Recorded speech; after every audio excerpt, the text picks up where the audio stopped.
Malgré un déficit de 4%, Jean-Pierre Raffarin défend la baisse des impôts en 2004 pour relancer la croissance. Cette position n'a pas été appréciée ou comprise par Pascal Lamy, le commissaire européen au commerce. Du coup, Jean-Pierre Raffarin le rappelle à l'ordre. Alexandre Cara. Ce matin, c'était l'Europe qui avait rendez-vous avec Matignon. Pascal Lamy, le commissaire français, était venu s'entretenir avec le Premier ministre du futur sommet de Cancun. Une réunion quelque peu troublée par les déclarations de la veille du Premier ministre.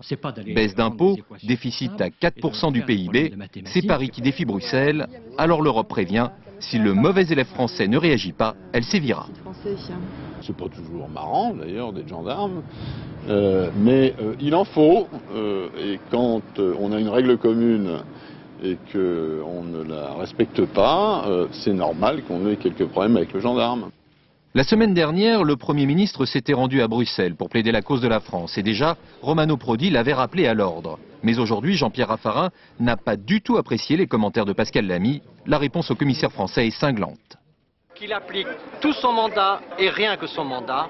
Il a un mandat de négociation et nous ne souhaitons pas qu'il sorte de son mandat de négociation. Pour les socialistes, le gouvernement fait fausse route en transformant l'Europe en repoussoir.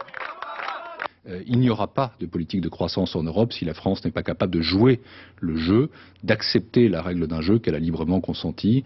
Et tout cela, en fait, est une démagogie qui sent un peu le populisme et qui est particulièrement grave. Mais surtout, ce que la Commission n'apprécie pas, c'est cette manière aux accents un peu gaullistes de s'affranchir des règles européennes. Alors si la France ne rectifie pas le tir, Bruxelles engagera une deuxième procédure. Mais ce n'est qu'à la troisième qu'il y aura risque d'amende et celle-ci pourrait se chiffrer en milliards d'euros.